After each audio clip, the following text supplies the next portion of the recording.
Hello everyone, welcome to a new chess video. In this video, we're going to see a super aggressive trap. That's going to give you some very good results in your games, because most of your opponents will fall for it. This trap occurs when we play d4 and they respond with d5. As you can see, these two moves are very popular. Therefore, we'll be able to use this trap on many occasions. How does this trap start, chess teacher? Well, on the second move, we give away the most important pawn we have in our position. Chess teacher, you've gone crazy. As I always say, yes, I've gone crazy, but this works. So here, what happens if we give away the most important pawn of our chess game? What happens if they capture it? Well, here we're going to make a series of moves to leave your opponent with absolutely no chance at all. Before, the possibility of playing f3 was studied here, but this wasn't very feasible since they weren't forced to capture. They could counterattack with e5, and it doesn't seem like the best option. So new lines have been developed with better options. And that's why I'm making this totally awesome video. What are we going to do here first then? We'll develop our little knight to c3, directly attacking this pawn, which if they want to keep this pawn advantage, they'll have to defend. It's important, above all, not to memorize the moves. I always tell you this, but to understand why we make each move. That's why these videos are so nice, because we can learn a lot from each one of them. The most normal thing here is for them to defend it with knight f6, since they won't want to lose this pawn. And they can also defend it with a totally normal development. And now, it's our turn. And now it's time to play. f3. Now it really works.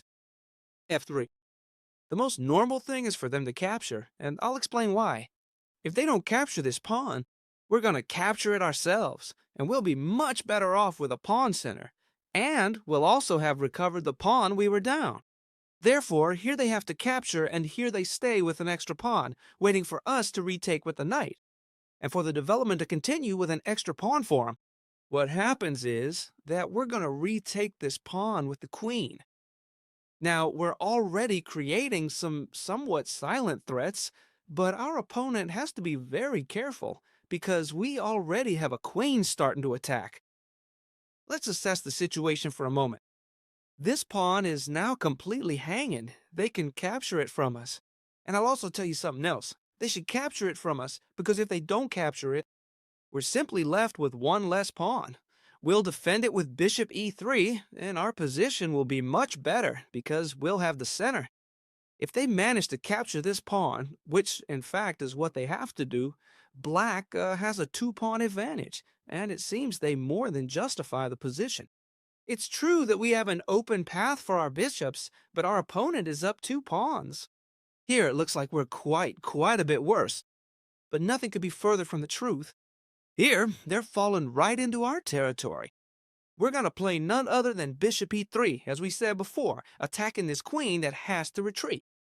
Since this queen is in the center of the board, we can choose. You know, that gambit sacrifice pawns to gain initiative and attack. Well, in fact, here we've given away two pawns and we're gaining a lot of initiative by attacking the queen, which has to retreat. And let's see where she can retreat to. A very logical and dangerous-looking idea for black here is to place the queen on b4. Why? Because it's attacking this point, which doesn't seem easy to defend. And besides, it can always retreat again. Therefore, here and in the future when this bishop isn't here, so it seems like a very safe square. So let's first evaluate this queen b4 option. And how do we get out of it? The first thing you need to know is we're going to castle, which looks like a huge mistake. And now I'll explain why. Surely many of you already see why it looks like a huge mistake. Yes, it defends this pawn here, but black has a very good move that we'll see now. First, let's quickly evaluate the position. We have our king safe, whereas the black king still needs a few more moves to castle.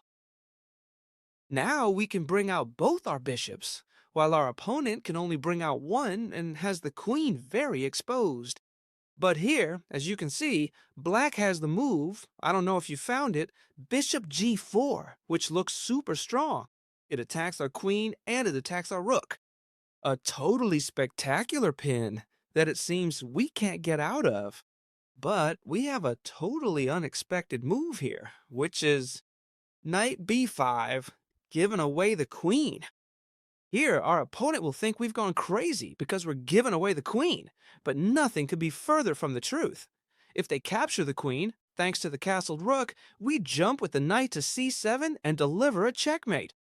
Spectacular, because the rook would cut off the king. Therefore, this queen can't be captured.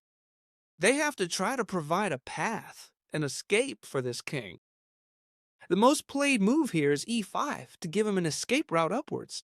It doesn't seem like the best move, but anyway, let's analyze how we finished. If they play e5, since it's the most used move at this point, there's a totally impressive move, and I challenge you to pause the video to see if you can find it, because it's a very hard move to see.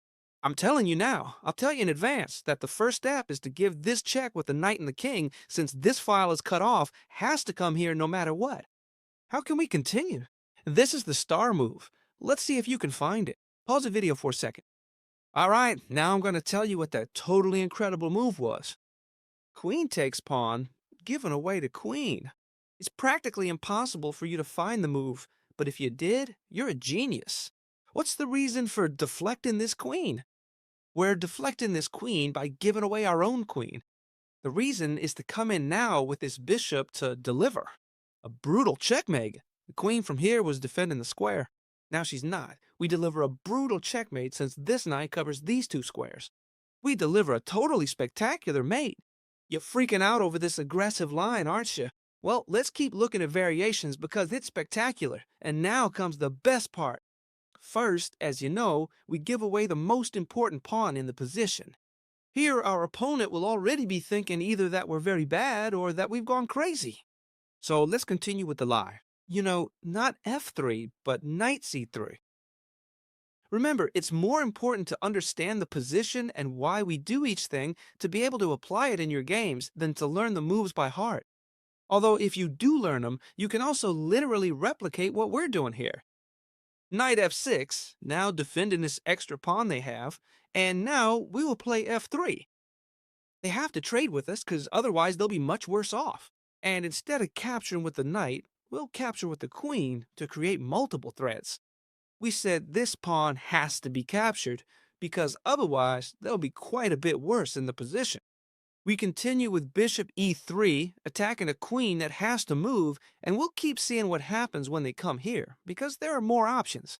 You remember, right? When they attack us here, we have to castle, letting them pin the queen with the rook, which seems very scary. But we don't have to worry, because this is a mistake, and I'm showing you how to punish it. Let's see here. We're threatening this knight jump, as we said before, and we saw that e5 was a mistake because we delivered checkmate by sacrificing the queen. But many of you would tell me, hey, chess teacher, you don't need to play e5 to stop this checkmate. I can play knight a6, and I directly defend this square, and you can't do anything to me. Well, yes, I can. Here, it's important to capture this pawn. We're going to capture the pawn next to it, attacking the pawn, attacking, above all, the rook to deliver checkmate. And now here they can play this move here, attacking our queen and with x-rays on the knight. So we couldn't take since they take our knight and also be attacking our rook. But nevertheless, here we have a totally masterful move. We have a checkmate in 2 moves. Come on, I invite you to find it. Pause the video to see if you can. And now, I'm going to give you the solution. The brutal solution is queen takes rook. We sacrifice the queen with the goal of deflecting the knight's defense. And when they capture our queen, now we jump in with the knight for checkmate. Because the rook, as always, thanks to the long castle, is defending this entire rank. Therefore, we just took here, okay? We just took here. We've seen that rook b8 solves absolutely nothing since we can sacrifice the queen to deflect the defense and deliver a brutal checkmate. Therefore, we have to look at different solutions for black. And it seems that a very good one is to place the queen over here, trying to exchange queens, therefore staying with an advantage and also defending this rook here with x-rays. Before continuing with this spectacular variation, I have to thank you. The channel is going stronger than ever after the rough patch that YouTube put us through. Thanks to all of you. So if you continue with your usual support, I will be forever grateful. A like, a comment, subscribing, it all helps me out. That way we grow more every day. Thank you very much to everyone. Now then, how can we act if they defend with the queen? Over here? It seems complicated. Well, the correct answer is to take the knight with the queen. Why? Because we are eliminating the direct defense, and now we're threatening. Checkmate. Therefore, black has to react. They can react in several ways. The most logical is to take the bishop with the queen, because they also give us check and force us to move. Now, if we pin ourselves with a rook, it wouldn't go well for us, because this rook would practically be removed from here, because they could come with a rook. Extreme pins. Not yet, but it would be dangerous for us, okay? Here, we would have to move the king calmly. And it's true that now they could take our rook or many other things. For example, let's see. If they take our rook. If they don't take it. Anyway. Watch out, huh? 30 minds in the chat. If they don't take it. Now, seriously, now, if they don't take that rook, we're still winning. But if they do take it, even more so, because we're going to play the queen here. We're going to give a check. If the king moves, we're going to enter with the queen. We can enter to here. And if they cover exactly the same, we take the rook. Check. And this is already totally lost because they have to give up the... Let's take it. This position is totally won.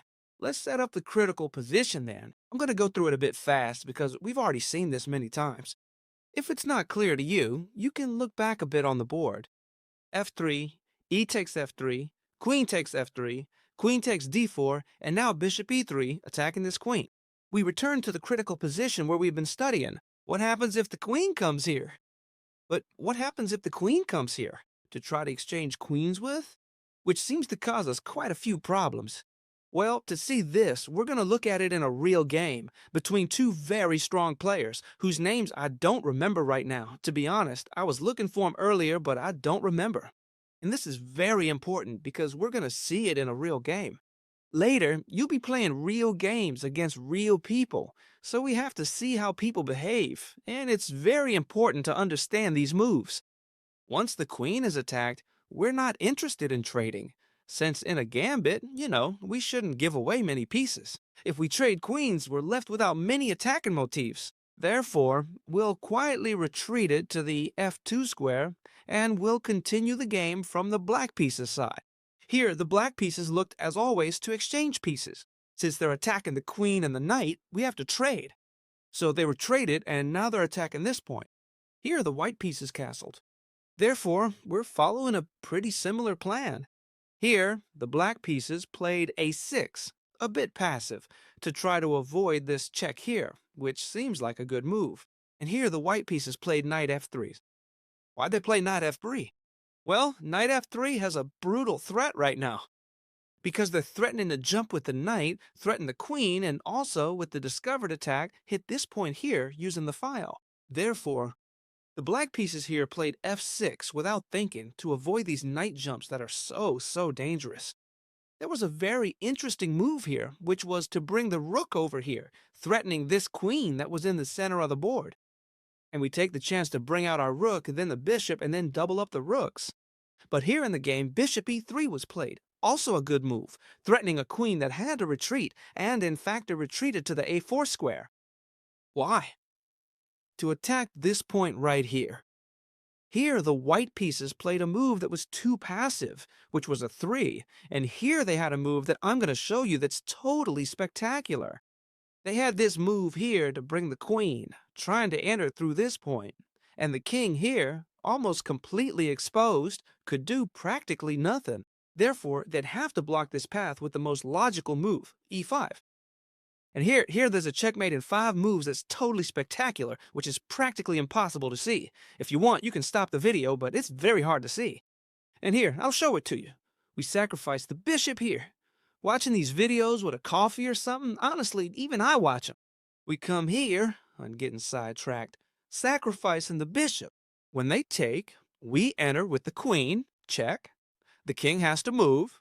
Now we enter with the bishop, check. The king has to move. And now, we finish it off with this totally brutal checkmate with the knight, since it can't be taken because of the queen's pin.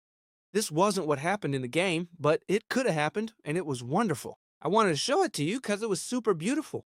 So we go back to the game where a 3 was played and things were prepared a bit better and a bit without taking such a risk, mostly because he probably hadn't seen this combination. So let's continue with the game because honestly, it was also wonderful. As I'd say, here E3 was played and black followed with the knight over here. Several development moves took place, such as, first of all, placing the queen right here. On the same diagonal as the rook, the bishop was developed and the other rook was placed in the center.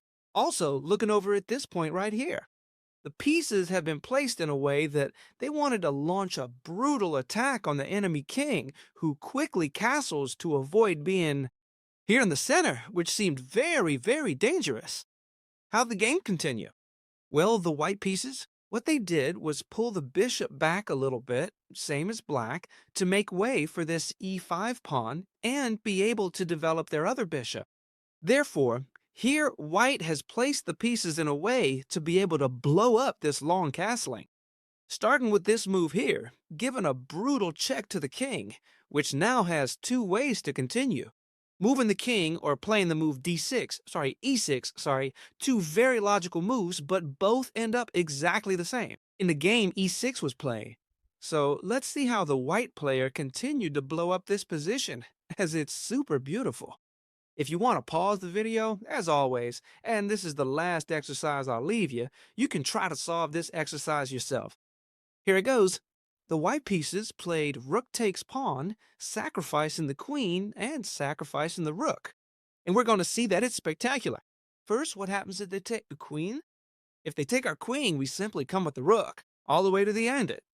Double check, they can't take the rook, nor can they move the king away because it's double check and the king can't go anywhere. Therefore, if they take the queen, it's checkmate on the next move. Sorry, this is here. There it is.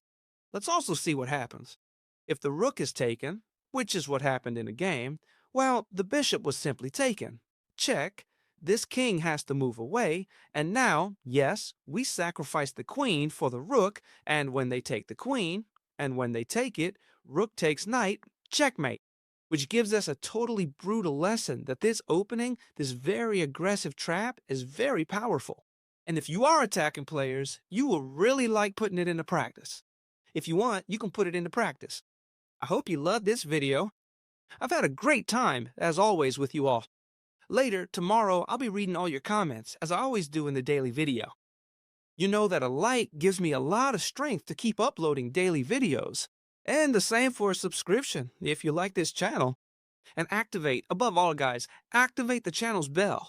Because that way, every time I upload a new video, YouTube will notify you and send you a notification. So I hope you love this wonderful video, that you save it, share it, and I'll see you on the next one, guys. Bye.